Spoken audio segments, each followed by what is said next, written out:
The 80s and 90s were a weird era. Some of the best cartoons imaginable were made during this time, but also some of the worst. And today we will take a look at an example of a cartoon show that isn't that great. The Legend of Zelda animated series. A weird anomaly with humor that is kind of out there. And I watched every episode back to back. So let's look at all of them. Episode 1, The Ringer. Now the show starts off with a nice little action intro to get the mood going. It doesn't look half bad. And of course, it ends with the classic... Hey! Excuse me, princess!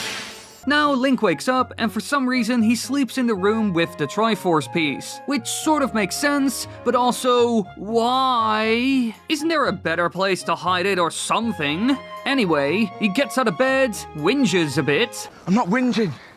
Your lips are moving and you're complaining about something. That's whinging.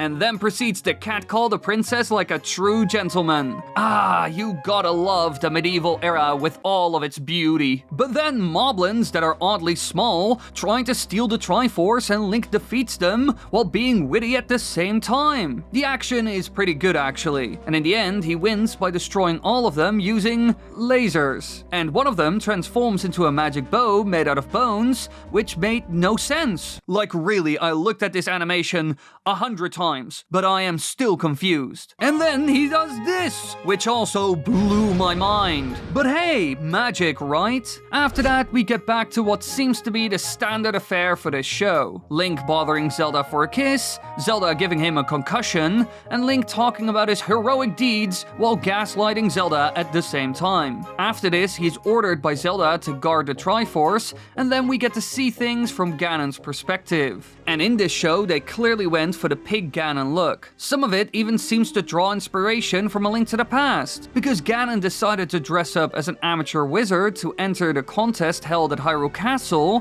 which reminded me a lot of Aghanim. Now when he arrives there, he enters the contest, and sends one of his bad minions to check on the Triforce, which is guarded by Link. And Ganon obviously solves this by distracting him with something rather simple. I mean, his attention span is shorter than a rice grain. So he does what anybody would do. He transforms a lizard into a 60-foot dragon, even though he said that his powers are weakened on the surface world. And so Zelda was burned alive. The end.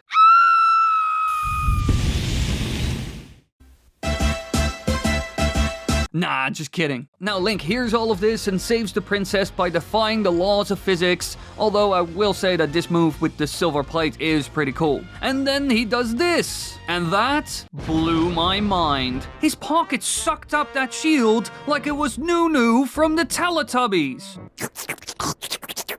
After this, Zelda complains, and Link uses his standard catchphrase once again. But then Ganon tries to take the Triforce, and so they use a seed, disguise growing spell, and catapult themselves towards Ganon to catch up. Now somehow they survive this, and of course the first thing that Link thinks of is kissing Zelda. Really, at times the pacing and structure of this show is all over the place. Then, after an amazing snipe from Link to stop Ganondorf, they do one of the dumbest things I've ever seen. Link ties himself to Zelda using his belt to improve their odds in the fight, which is insane and would limit your mobility like crazy. But hey, they win the fight anyway and even nuke Ganon. And of course, the episode ends with Link being creepy and lying. Really fitting for the hero, great stuff. But the fairy ruins it. Now, overall, this wasn't too bad. Sure, some stuff doesn't make sense. Link is a weird guy, and the plot is quite simple, but I don't think that it's bad. However, this isn't the only episode they made. Episode 2, Cold Spells.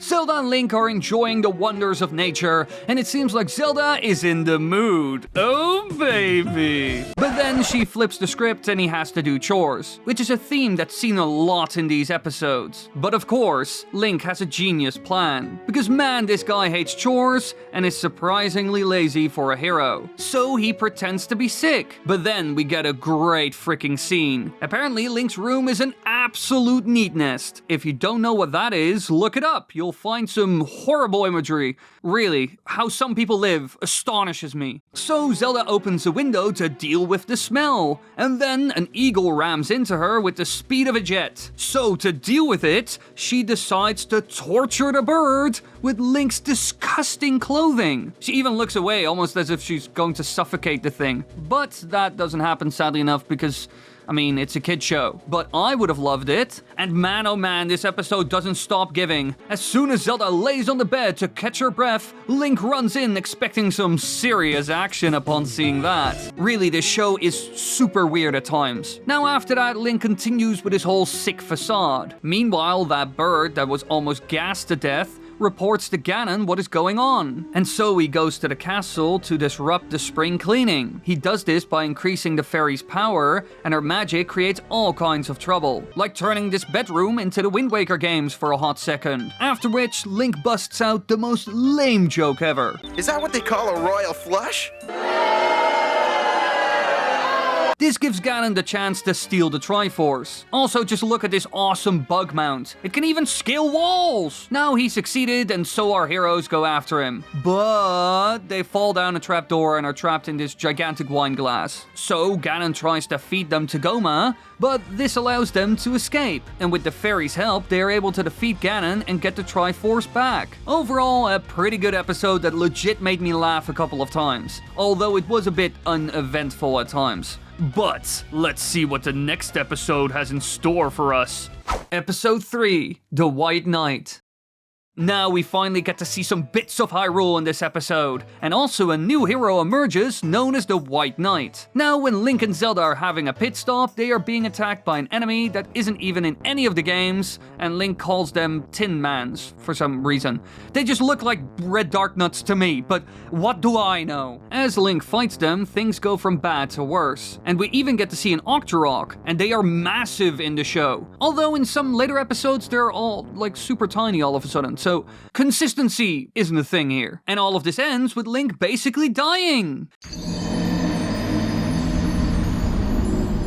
No, actually, he's just fine. It's a cartoon, remember? No one dies, and everyone lives happily ever after or some stuff. I don't know, it's like a Shrek movie. Now Link gets back up, kills one enemy, and tries to take out the Octorok so he can get a red rupee that dropped earlier. The entirety of Hyrule Castle Town is being demolished for 20 smackaroonies. But of course, the White Knight saves them. I mean, it's in the title of the episode. And at that point, I knew exactly how this episode was gonna go. The new guy will steal Link's spotlight, and this will piss him off. I mean, he doesn't even shake Link's hand and takes the $20. Link's ego is immediately demolished. Now Ganon is pleased with all of this because he apparently knows this guy's weakness. He hates getting dirty. Meanwhile, at the castle, the White Knight gets loads of praise. And we even get to see Zelda's dad for the first time in the show. Now, from this point onward, the episode becomes incredibly predictable. Zelda falls for the White Knight, Link tries to impress Zelda but makes a fool of himself,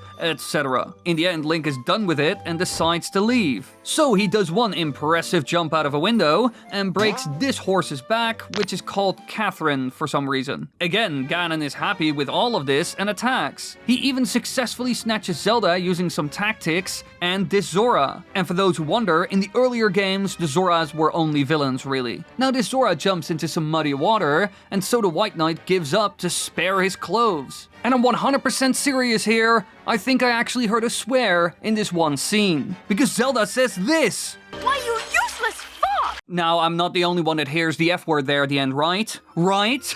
Right? I mean, I can't be the only one. Right? Anyway, Ganon is quite happy that this plan worked out, and as you can imagine, he loved the foul language. And of course, the episode ends with Link saving her, and so Zelda learned a valuable lesson. How wholesome. Overall, not a bad episode, but man, it was predictable. However, I think our next one will at least bring some actual action, and I don't mean the combat kind. Episode 4, Kiss and Tell.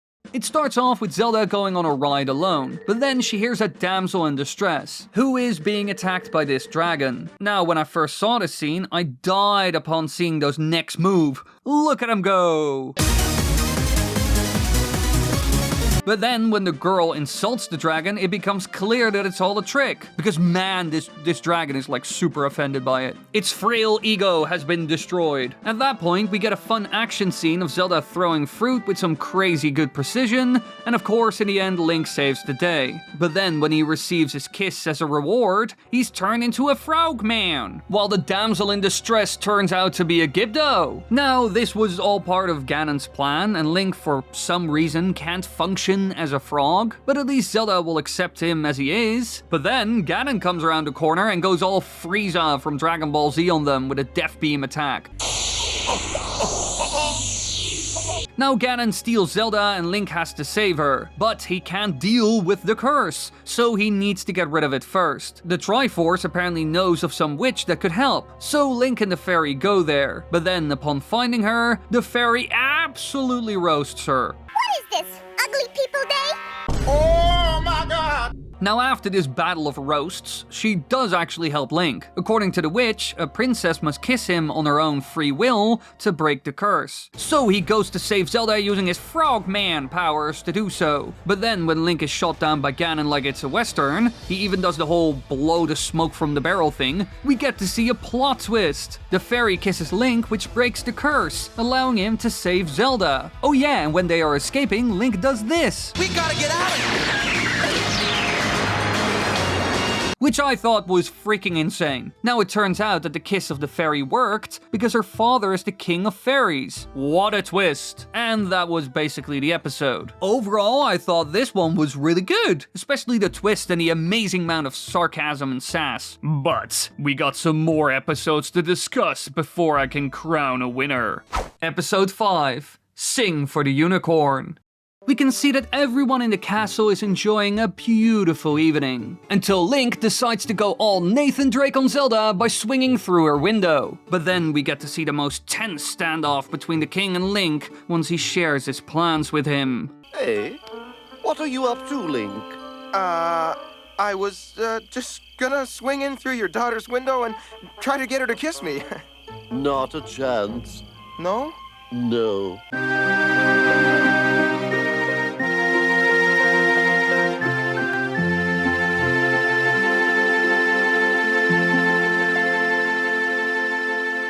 You'll need to take flowers. Then you might succeed. Yes. Girls are crazy about flowers.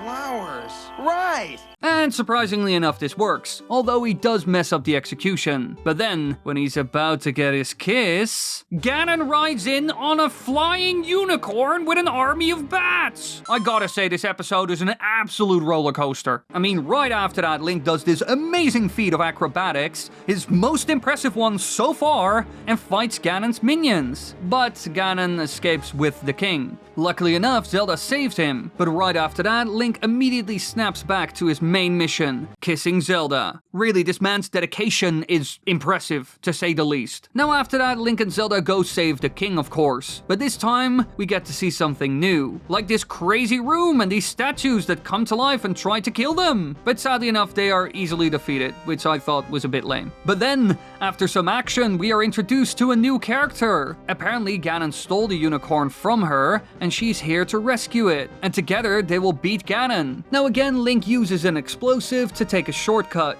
but man oh man, I am impressed each time how powerful these things are. Now at that point, things move really fast. They defeat some Lynels, Link obtains a magic whistle, they find the unicorn, and Zelda tries to rescue her dad while Link fights Ganon. But Link almost dies. However, luckily enough, Zelda saves him, which leads to the king dying, except he doesn't, because the unicorn saves him. And Link just blows the magic whistle and they all go home. Really, all of this happens in less than 20 seconds. It's crazy how fast some of these episodes move near the end. But who cares about pacing? That goes right out of the window! Overall, a really good episode with a bunch of action, funny bits and more, but man, the ending was very rushed. Hopefully the next episode improves on that last bit.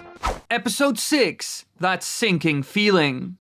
Link and Zelda go for a picnic. Now, the most shocking thing about this is that for once, Link actually has brain cells and goes for a romantic location, which leads us into the very first romance scene of the show.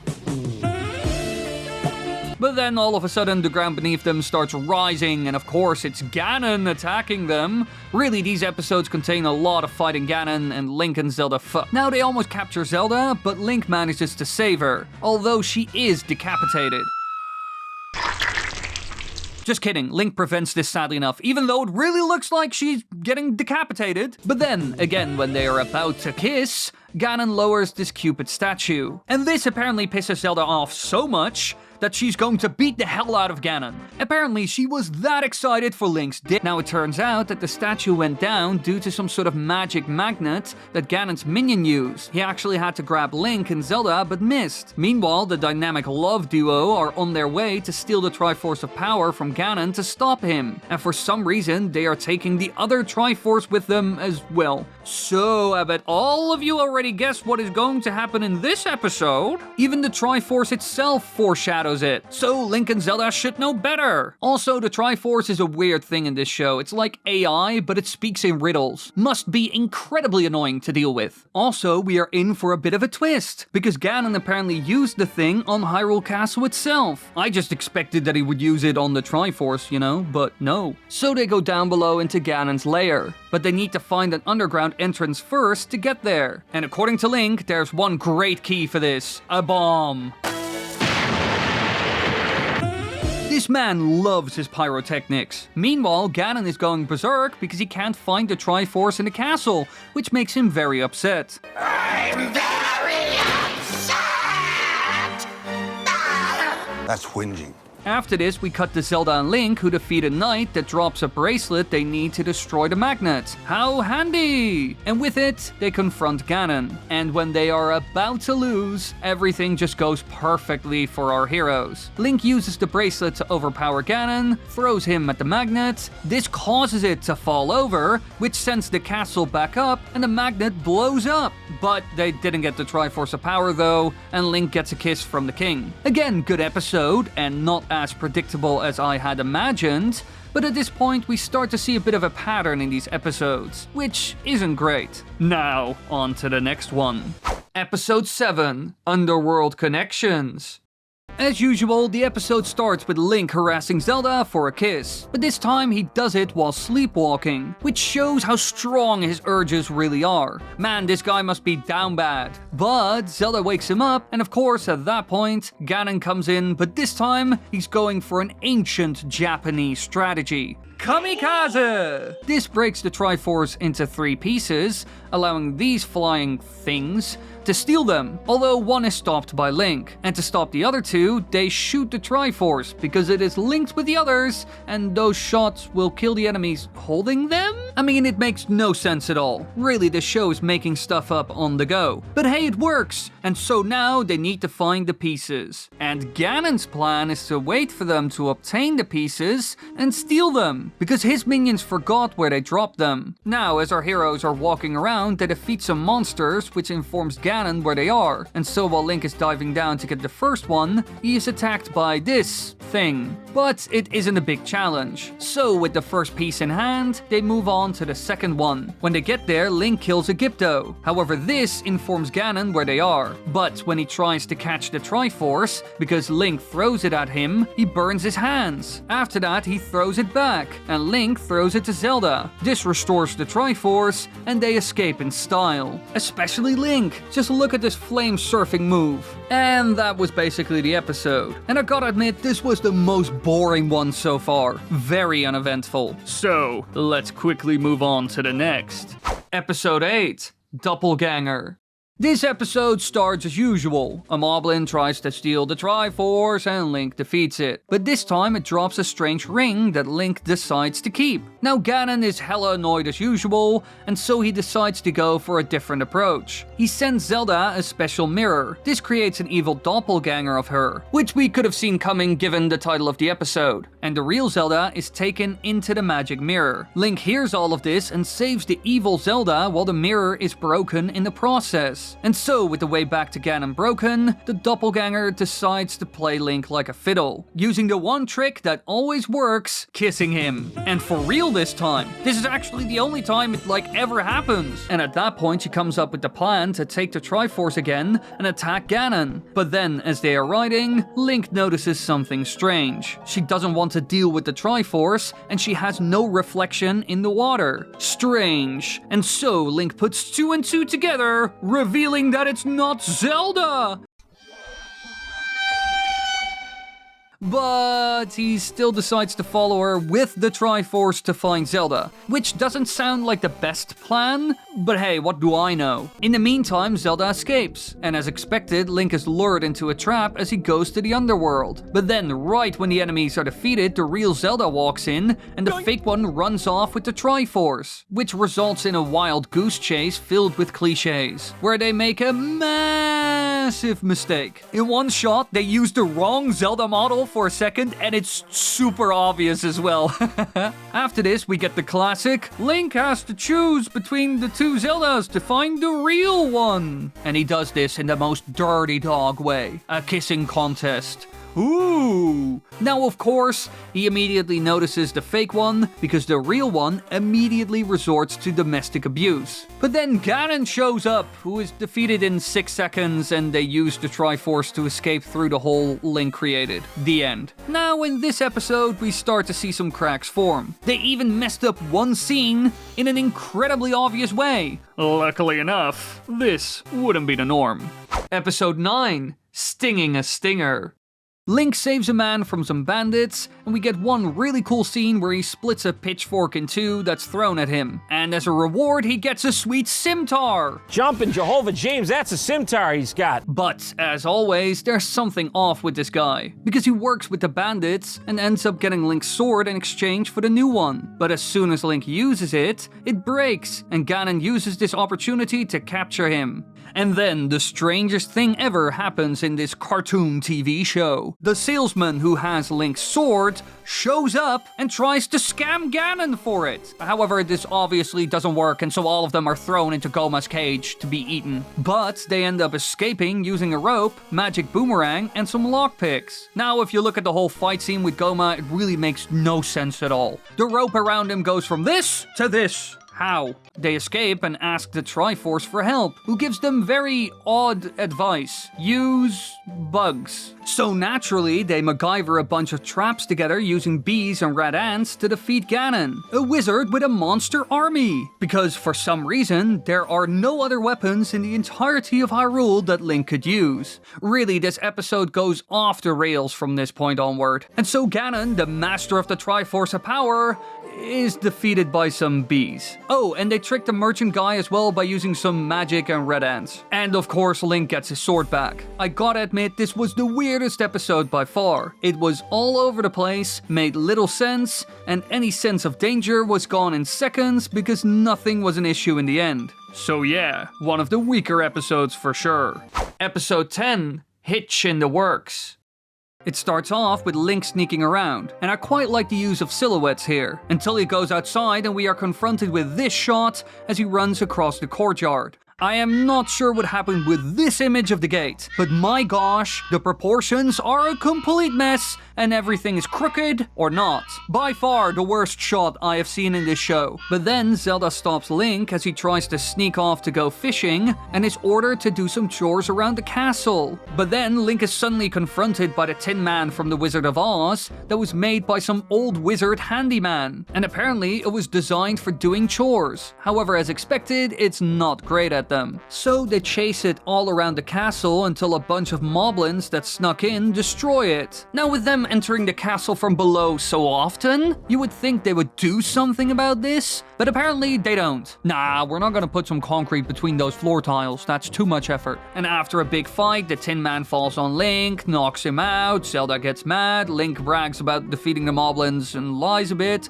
You know, the usual. But then he comes up with a plan. The old man needs to create fake moblins moblins that he can defeat, so he doesn't have to do any chores. Really, this entire episode is about chores, not the most exciting stuff, but near the end things become more interesting. Zelda is actually kidnapped, and Link does the most baller move in history by jumping on a bomb with a shield and flying all the way to Zelda. Like your average speedrunner, he doesn't have the time to wait around and gets right to the physics-breaking skips. Also at this point, I noticed that Link always defeats his enemies by either bashing them or shooting them with his sword. In the end, he's more of a marksman than a swordsman. I mean, the show probably wanted a PG rating, and cutting off limbs certainly won't help with that. Now Zelda is taken to Ganon and he takes control of her with a special necklace, because that way he can marry her, which reminded me more of the Super Mario games than Zelda, but whatever. Of course Link goes to save her and he barges in during their little wedding. Also, I gotta say, this Grim Reaper character in the back looks like Slimer from Ghostbusters, which I thought was really funny. But Zelda doesn't want to leave due to the mind control, and so Ganon is able to summon this dragon beast. And personally, I think that this is the coolest enemy so far. When Link hits its body, the heads come after him like the masks in the final boss fight with Majora. But it feels like the writers didn't really know how to end this episode. So Link kind of redirects these homing dragon heads and they hit Ganon, breaking the spell. And just like so many of the previous episodes, it ends with Link being a bit of a creep, which is a common theme in this entire show, to be honest. In general, this episode was all over the place, and its pacing was quite terrible. It certainly was a letdown. A bit like the previous one. But we got 3 more to cover. Episode 11, Fairies in the Spring. It's incredibly hot in the Kingdom of Hyrule, and the king as well as Zelda are enjoying the nice weather. And I gotta say, sheesh, Zelda looks like a dime piece here. Like, my lord, I was shocked. Then it cuts over to the construction of a water park that the king is making. Apparently they have money to blow. But then the spring that they were going to use comes to life, a bit like Morpha from Ocarina of Time. And that boss didn't even exist back then. Now the guys building it report back to the king, and when one of them says, "I'm all wet," Zelda says the strangest thing. Speaking of all wet, where's our local hero? He should be hearing this. I am, not sure what she means by this. But anyway, this is apparently Link's cue as he arrives right in time. And of course, she proceeds to roast him. You called for a hero, princess? Yes, but I guess you'll have to do. And so after Zelda continues to be incredibly condescending to Link, they go to check out the water park. Now of course the monsters attack them immediately, and they make a bunch of terrible puns while dealing with them. But then the king shows up, who thinks it's all nonsense. And of course he is kidnapped. So they take the triforce and try to rescue him. Using special helmets for water breathing, they dive into the pool and are attacked by a fish monster. They defeat it and find the source of the water. Here, something in the tree is shooting magic beams that create these water monsters. It turns out that the fairies are all behind this, because the water from the fairy fountain was being stolen. So all of this was a big misunderstanding. Also, both the Fairy King and Hyrulean King look basically the same, which was weird. And so the water park is opened and all is well. To be honest, not a terrible episode, and it was fun to skip Ganon for once. But the second half certainly became a bit of a drag. But we got 2 more to go. Episode 12, The Moblins Are Revolting! Now the title alone already suggests that this is going to be a very different episode, and it starts off action-packed as well. You can see 2 of Ganon's minions infiltrate the castle, but their teamwork is a bit, lacking. However, they actually blame Ganon for all of this, and so the revolution begins. And Ganon's minions saw the perfect opportunity to get rid of their master. They use this special wand that traps anyone in a bubble, and only the Triforce of Power can break it. So they trap Ganon in one and throw him into a random bottomless pit that is apparently there. And then he falls really slowly down this hole. Now, right after that, a Moblin drops the wand, breaking it. Classic. But finally, all the monsters are free, and they want revenge against Link and Zelda, which they immediately do. They show up in full force right outside of Hyrule Castle, and this shot reminds me a lot of Lord of the Rings, specifically the Battle of Pelennor Fields. An epic fight for control of the castle using ladders, siege towers, volleys of arrows, and bombarding the castle from above. Everything you would ever want. Although there's one thing wrong here. None of them know how to work together, so we end up with this! What the fuck? Huh?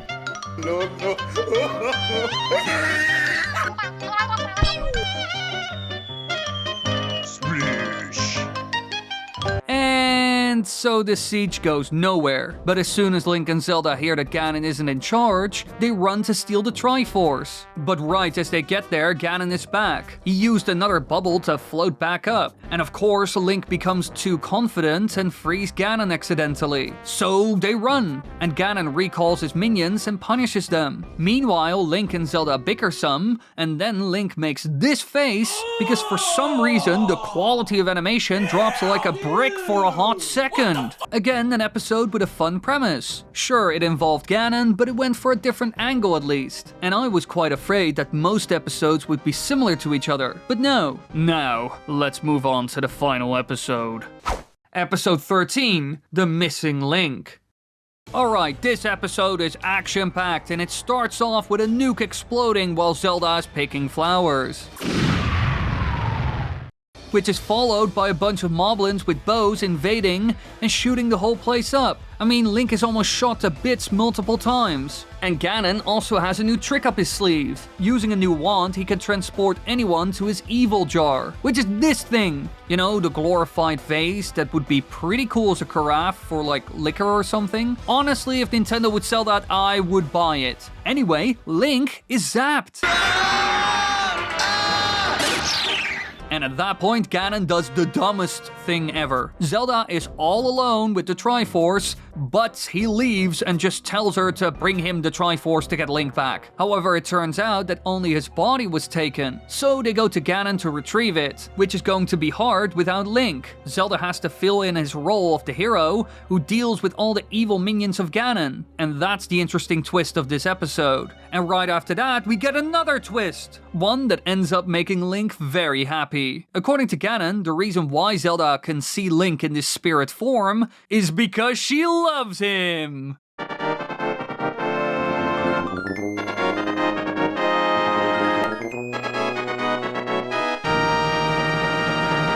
But of course, Link overhears this and starts screaming that Zelda loves him. And Ganon hears that. So a fight breaks out, and Link goes to his body to join the fight. He succeeds, threatens a Stelphos for a bomb, and blows up the cool-looking carafe, which was actually filled with wine. Look at it flow! As you can imagine, Link ends up saving Zelda, but then the whole place is about to blow up, so they get out of there. And then the episode ends, like almost all the others, with Link trying to get a kiss, but not succeeding. Now that was it. They made 13 episodes and just sort of stopped. It was cancelled for some reason, together with the Super Mario animated show. I guess it wasn't popular enough? So yeah, I mean, now that we are at the end of this journey, what can I say about all of this? Well, it isn't that bad. Sure, it isn't great because animations look weird or the pacing is just off, but overall, it could have been much worse. And if I had to pick my favorite episodes, it would be the second one, Cold Spells, the fourth one, Kiss and Tell, and the 12th one, The Moblins Are Revolting. All of these have pretty good pacing,